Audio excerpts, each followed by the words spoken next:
It was another Thursday morning in late October, the kind that felt ordinary in every possible way. The sun rose soft over the Georgia pines, spilling gold across the Carter family's front yard.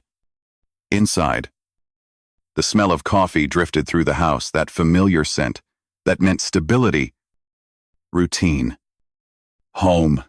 Ethan Carter stood in the kitchen, adjusting his tie, glancing through a few emails on his phone while his wife, Laura, hummed under her breath as she packed the kids' lunches. Her voice was soft, melodic, the kind of voice that had once filled the small church on Pine Street with gospel songs that brought grown men to tears.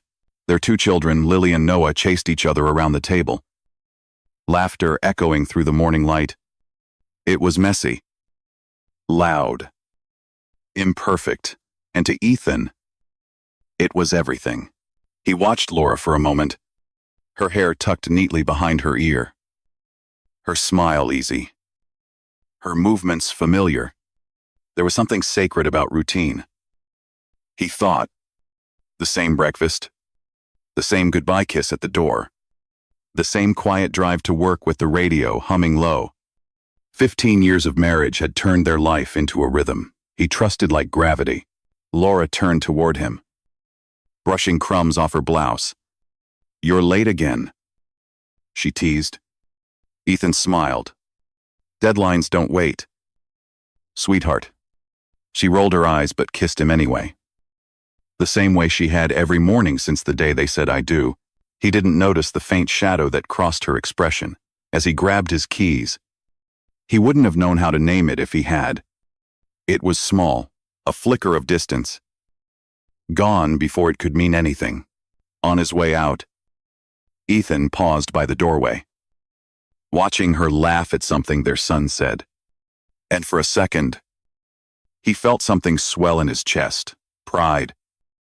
Gratitude. Love. To anyone looking in from the outside, the Carters were the picture of stability, a well-kept home with flowers by the porch, a family that sat together every Sunday in the second pew from the front, hands held during prayer, a wife whose voice led the choir with grace, a husband who provided, protected, and believed maybe too much in the permanence of forever. He thought of his father's old advice, something he'd heard as a teenager and never forgotten. When you find a good woman, build around her. Make her your home. And he had. Every inch of his world was built around Laura. The mortgage payments, the long hours, the weekends sacrificed at the office, all of it. For her and the kids, as he drove down the quiet neighborhood streets, the radio played low, an old country song about love, lasting through the years. Ethan sang along off-key, smiling to himself. The day ahead was full, but predictable. And predictable meant safe. At lunch, he'd text Laura the same 3 words he always did. "How's rehearsal tonight?" And she'd reply, "Good." The choir's working on the Christmas program. It was a simple ritual, one of those small exchanges that fill a marriage with comfort. By the time he reached the interstate, the morning fog had burned away. The world looked clear, orderly, dependable, the way Ethan believed life should be. He trusted his wife, his marriage, his choices. He trusted that faithfulness wasn't just a vow, but a truth that lived quietly in their home. Day after day, he had no reason to doubt it. No reason to question the woman he loved. No reason to believe that the foundation he'd built his life upon was already cracking beneath him. Because betrayal doesn't announce itself. It doesn't knock or whisper a warning. It hides inside the rhythm of ordinary days, inside laughter over breakfast, inside the warmth of a familiar kiss, inside the comfort of believing that love is safe. And as Ethan's car disappeared into the blur of morning traffic, that illusion stayed behind, smiling in the doorway, humming to a tune that would never sound the same again. He thought loyalty was something you could feel in your bones. Until the day he learned even bones can break. Thursday evenings were usually predictable. Ethan would leave the office around 7, tired but content, thinking about what the kids might have made for dinner, and what song Laura's choir would be rehearsing that night. But this Thursday didn't follow the plan. The client meeting wrapped up earlier than it ever had. The man had liked the proposal so much, he'd signed off before dessert arrived. At 5:40, Ethan was already in the parking lot, rolling up his sleeves, surprised by the rare gift of extra time. For a moment, he thought of stopping by the office gym or picking up ice cream for the kids. Then he smiled. Maybe he'd just go home early and surprise them. It had been a while since he'd gotten to see their faces before bedtime. He got into his truck, started the engine, and pulled onto the highway. The sun was just beginning to set that honey-colored light, turning everything golden and calm. Traffic, however, was thick as usual. A quick glance at his GPS showed red lines crawling up the interstate. Then came the suggestion, a different route, a quieter one, through the back roads and neighborhoods west of town. He almost ignored it, then shrugged. Why not? The new route wound through tree-lined streets Ethan had never noticed before. Brick houses with wraparound porches, mailboxes decorated for fall, pumpkins sitting neatly on every step. It looked peaceful, like the kind of neighborhood where nothing bad ever happened. He relaxed a little, rolled down the window. The cool air carried the scent of pine and wood smoke. For a man who spent most of his days around concrete and steel, it felt good, simple, real. Then, halfway down a narrow cul-de-sac, something caught his eye. At first, it was just a flash of white. Then recognition hit sharp and cold. Parked in an open garage, 3 houses down, was a car he knew better than his own reflection, Laura's white SUV. For a second, his mind refused to register it. The custom plate, the small sticker of their son's baseball team, the tiny dent near the rear bumper from when she'd hit the grocery cart last spring. It was all there. Every familiar detail. He slowed the truck almost to a stop. The digital clock on the dashboard read 6:22 p.m. His first thought was logical. Maybe she'd stopped to visit someone from the choir, a fellow teacher, a student's parent, someone she'd forgotten to mention. But as he sat there, the logic began to crumble. Laura's rehearsals always started at 7. She left the house by 6:30 sharp, sometimes earlier, just to help set up. That was her rhythm, dependable. Precise. She never broke it. And yet, her car was here, parked inside the garage of a house Ethan didn't recognize. Not in the driveway, not at the curb, hidden. A small pulse began to hammer in his chest. His breath shortened. His palms grew damp against the steering wheel. He told himself not to overthink, not to jump to conclusions. Still, his hand reached for his phone before his brain could stop it. He scrolled to her name, pressed call. Each ring seemed longer than the last. Then her voice. Light. Calm. Completely ordinary. Hey. Sweetheart. Done early today. Her tone disarmed him. The same gentle warmth he'd heard 1,000 times. The same woman who kissed him goodbye that morning, who hummed over breakfast like nothing could ever go wrong. Yeah, he said, keeping his voice steady. Wrapped up early.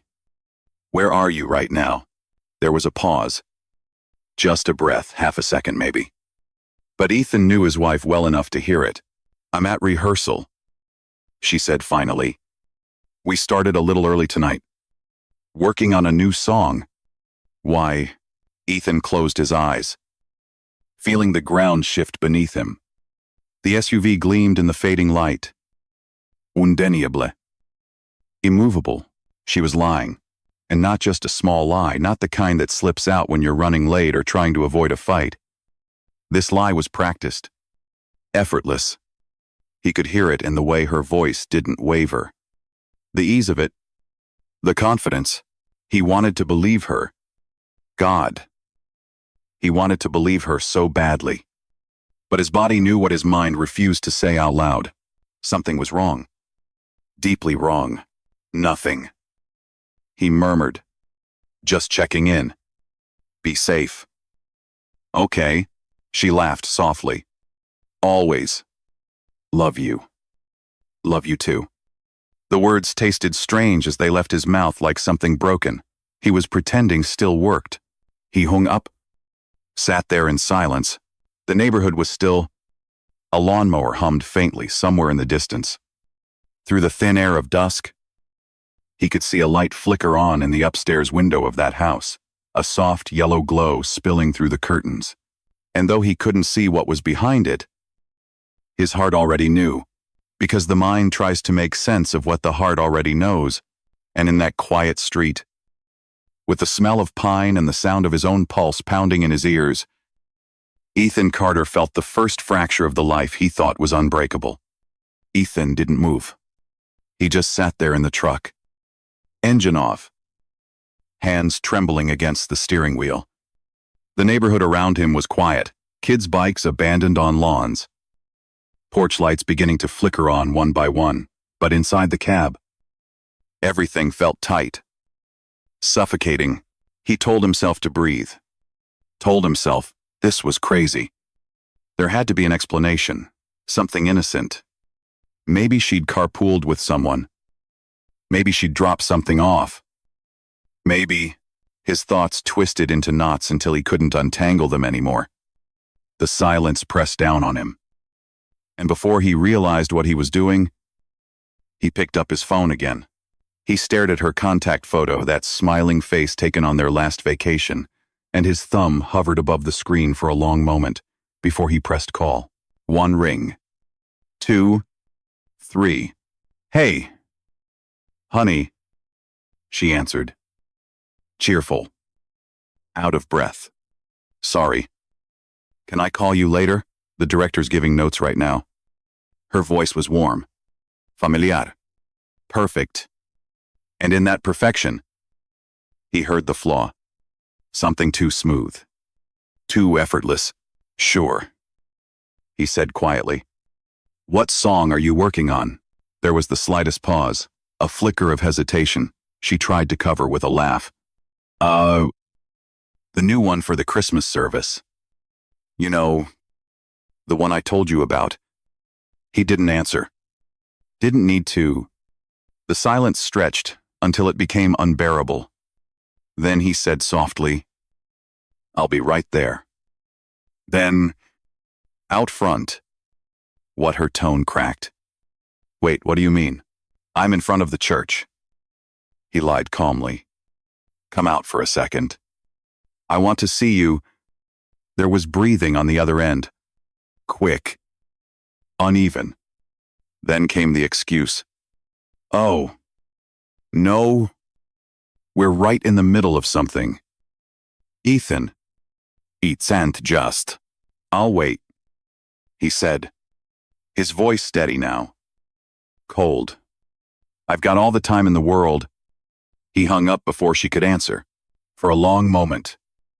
He just stared at the house. His pulse was loud in his ears, that slow, heavy thud that makes time stretch thin. Then the upstairs light flicked on. He saw her clear as daylight. Laura. Her figure moved behind the window. Pacing. Gesturing with her phone pressed to her ear. Her body language was frantic. Nervous. Even from that distance, Ethan could feel her panic. He wanted to believe she was alone. He wanted to believe this was all a misunderstanding, that in a minute she'd come out the door, smiling, saying he'd gotten it wrong. But then, from the shadows behind her, a man appeared, bare-chested, casual, comfortable in a way no stranger should be. He stepped closer to her, laid a hand on her shoulder, not tentative, not guilty, just familiar. Like it was something he'd done 100 times before, Ethan's breath left him all at once. The world around him seemed to fall away. No sounds. No motion. Nothing but the ringing in his ears and the blur of light from that window. She turned toward the man, said something he couldn't hear. The man brushed a strand of her hair back, the gesture intimate and practiced. Ethan's chest tightened, the kind of pain that starts in your ribs and spreads everywhere. Quick and merciless. He tried to swallow, but his throat was dry. His vision swam. The steering wheel blurred in front of him. 15 years. 15 years of love. Of laughter. Of promises. And here it was. Stripped down to this one image. His wife. In another man's home. Under another man's touch. He could feel something break inside him. Not loud. Not explosive. Just final. Because there are moments when the truth doesn't whisper. It doesn't hint or beg to be believed. Some truths hit you like a train you never saw coming. And once they do, nothing inside you, not trust, not hope, not even love, ever sounds the same again. Ethan didn't remember opening the truck door. One moment he was staring through the windshield. The next he was walking down the street slow. Steady. Deliberate. The air was cool. But his body burned. Not from rage. Not yet from something deeper. The kind of fire that starts when the last illusion finally dies. Each step felt unreal. Like moving through someone else's nightmare. The sound of his shoes against the pavement. The faint hum of crickets. Even the smell of pine in the air. It all pressed into his memory, as if the world wanted him to remember every detail of this night. The house loomed quiet. The garage light flickered above the open door. And then, the front door burst open. Laura stepped out breathless. Eyes wide. Face pâle. Her hair was undone. Her blouse wrinkled. One sleeve still off the shoulder. She looked smaller somehow. Fragile. Caught between shame and fear. When she saw him standing there still, calm, waiting, she froze. Her purse slipped from her hand and hit the driveway with a dull sound. Her voice came out as a whisper. Ethan. He tilted his head slightly. The faintest smile touched his lips. Not kind. Not cruel. Just tired. Funny. He said quietly. The church must have changed addresses. The words hung there. Soft but heavy. Her throat tightened. Please, not here. The neighbors. He laughed. But there was no humor in it. Only emptiness. The neighbors. His voice was calm. Almost gentle. You destroyed a family. Laura. And you're worried about what the neighbors might think. She took a step forward. Tears already in her eyes. I can explain. No. He interrupted, shaking his head slowly. You can't. Behind her. Movement. A man stepped into the doorway barefoot. Hair still damp from a shower. Face tense. Ethan recognized him instantly. Mark Jennings. The contractor who'd helped fix their church roof last summer. A man who'd shaken Ethan's hand during potlucks. Who'd smiled at his kids. Who'd once prayed beside him. For a second. Everything inside Ethan went silent. Mark lifted his hands like he could calm the storm. Ethan. Look, don't. Ethan said sharply. Don't call me by my name like we're friends. He took one slow step closer. His voice stayed low. Even friends don't do this. Mark looked down, searching for something to say, but words wouldn't come. How long? Ethan asked. The question was quiet, but it cut through the air like glass. Laura's lips trembled. Mark swallowed hard. 6 months. He muttered. Ethan blinked once. Slowly. 6 months. he repeated, almost to himself. That's a long time to pretend. Laura started crying harder. Ethan. I didn't mean to. It wasn't supposed to happen. He turned his gaze toward her. His eyes were calm now. Clear, the kind of calm that only comes after the breaking point. You had choices, he said softly. Every night you left that house. Every time you kissed our kids goodnight. Every lie you told, those were choices. You just thought you'd never get caught. Her knees buckled slightly, but he didn't move to catch her. I stayed faithful. He continued, his voice trembling but steady. Not because I was perfect, but because I believed in us. You didn't just cheat on me, Laura. You made me a fool in front of our children, in front of our church, in front of myself. Silence fell again. Even the air seemed to stop moving. Mark took a step back toward the doorway. Unable to meet his eyes, Ethan looked at them both, two people who once smiled at him across pews and dinners, and felt the final thread snap inside his chest. He didn't shout. He didn't hit. He just stood there, still, steady, and made the truth unbearable.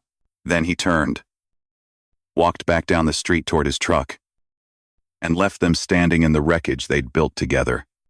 The night swallowed him whole. Ethan didn't remember taking her keys, or slamming the car door, or how long he'd been driving. The world outside was just a blur of headlights and rain-streaked glass, mile after mile of quiet disbelief. At some point, he pulled into an empty parking lot behind a closed grocery store, turned off the engine, sat there in silence. The stillness was unbearable. And then, without warning, the tears came. Not loud, not dramatic, just quiet. Broken sounds of a man who'd held himself together too long. 15 years of love. Laughter. Promises reduced to a lie. He pressed his forehead to the steering wheel and let it happen. The grief, the humiliation, the anger, all of it flooding out at once. He didn't care about pride in that moment. He just wanted the pain to stop echoing inside him.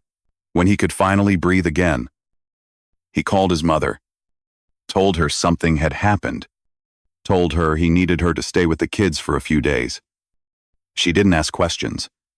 She just said, "Come home, son." And that's exactly what he did. The next morning, the world hadn't changed, but Ethan had.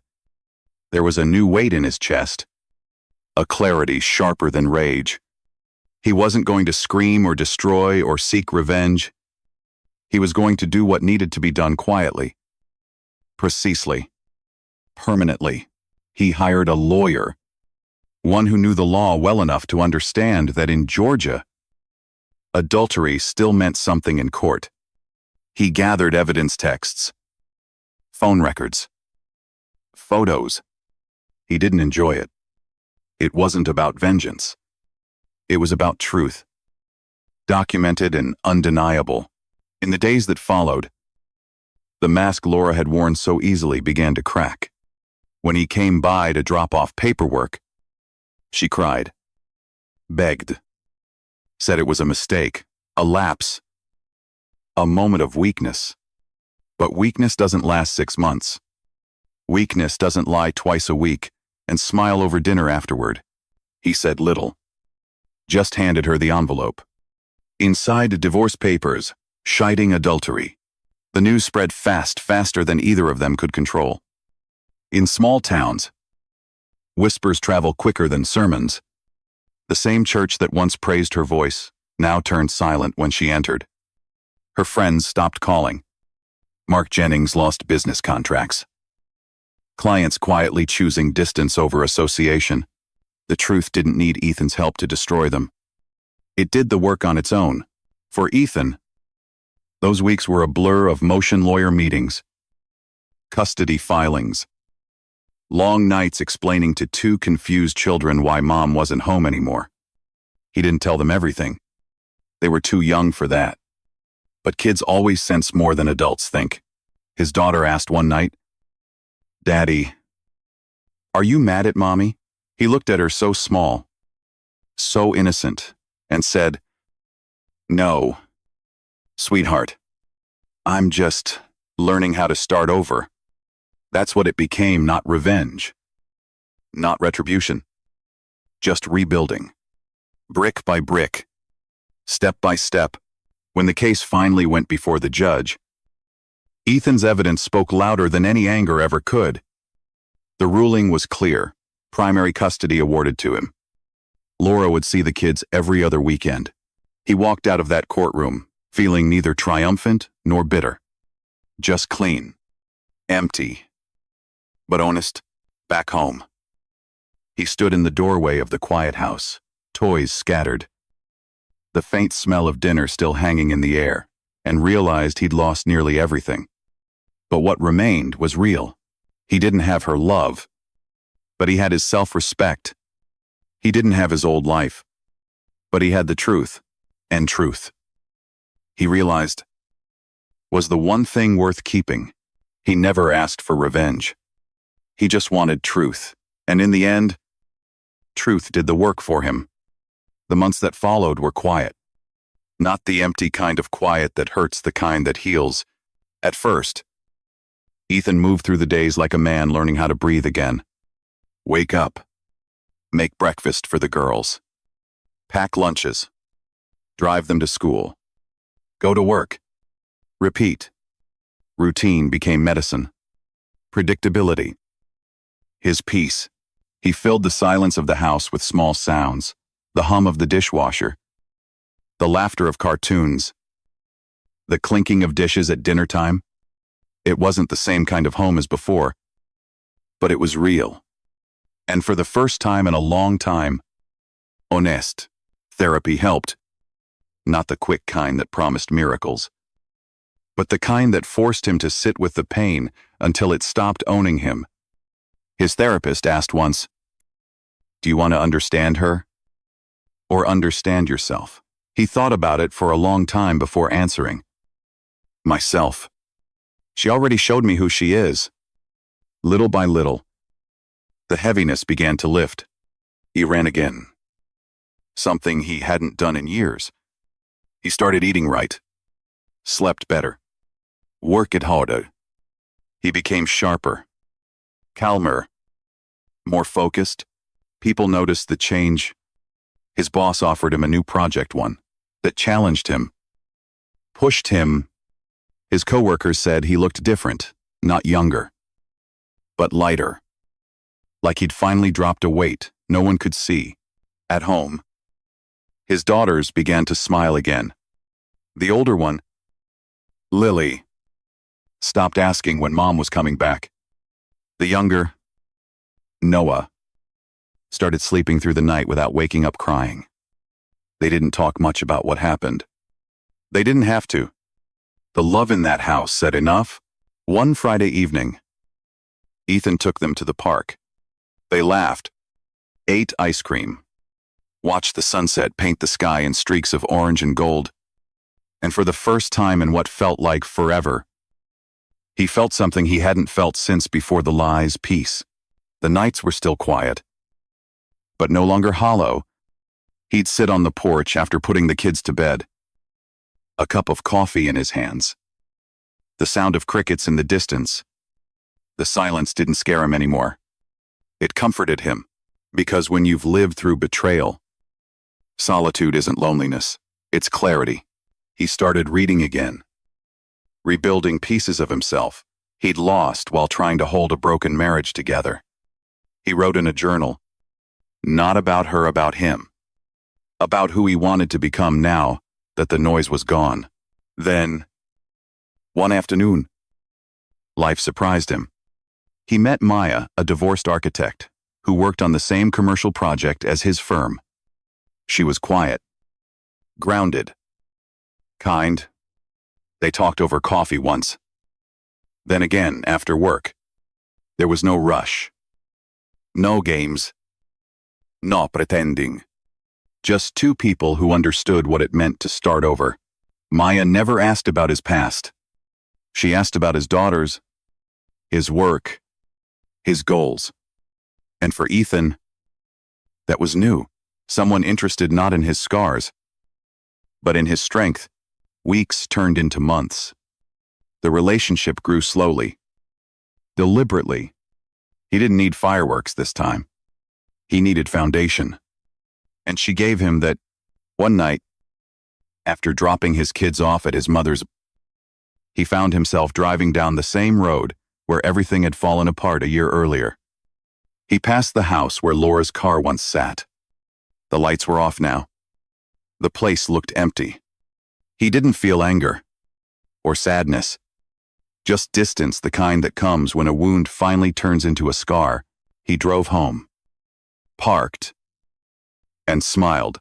He'd stopped chasing closure from the one who broke him and started building peace with the ones who stayed.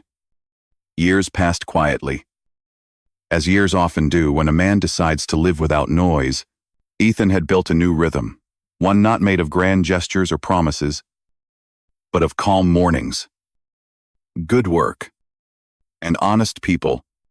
His daughters were growing fast. The laughter in his home sounded real again. Not borrowed, not forced. And one crisp autumn afternoon, almost by instinct, he drove back to the place where everything once fell apart. The street looked smaller now, the trees taller. The house, freshly painted, carried no trace of what had happened there. A young family lived inside, two parents, and a little boy playing on the porch, the same age his son had been when the world broke open. Ethan parked at the curb and just watched for a while. No anger, no ache, just quiet observation. He remembered the night he had stood there, heart pounding, truth burning through him like fire, and realized that everything he thought was safe could vanish in a heartbeat. Now, the memory didn't sting. It simply was part of a story that had already reached its end. He smiled faintly. Not the smile of victory, but of release. He'd stopped asking why, stopped revisiting every choice. Every sign he'd missed, life had already answered.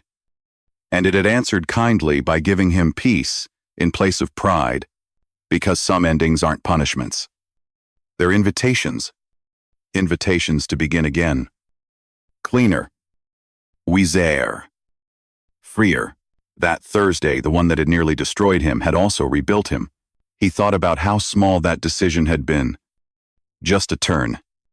Left instead of right. A route change. A few minutes early. A moment that shattered everything, but eventually gave him back something better: truth. He breathed deeply. The smell of pine still the same. The sound of children's laughter carried by the wind. Life had moved on. So had he. When a man finally accepts what he cannot fix, he becomes unshakable. And Ethan Carter had learned that strength isn't built in gyms or boardrooms. It's built in heartbreak. In silence. In the steady act of choosing dignity when chaos calls your name. He watched the little boy on the porch chase a ball down the driveway. And for a moment, he saw his younger self, the man who used to believe that love alone could hold everything together. He didn't pity him. He just hoped that version of himself was proud of who he'd become. Because he'd learned that loyalty isn't about clinging to the past. It's about standing by the man you are now and never betraying him for the comfort of illusion. He started the car, ready to leave the street one last time. As he drove away, the sun caught the windshield just right, a shimmer of gold across his face. And in that light, every scar felt like proof of survival. That Thursday, when he turned left instead of right, his life ended and began again. Because when the woman he loved lied, he finally learned the difference between love and illusion. Men, if the woman you trusted vanished into someone else's arms, would you chase her truth or walk away and rebuild your own? Share your thoughts below. If this story spoke to you, hit like. Share it with someone who needs to hear it. and subscribe for more stories about strength, healing, and what it means to rise again after betrayal.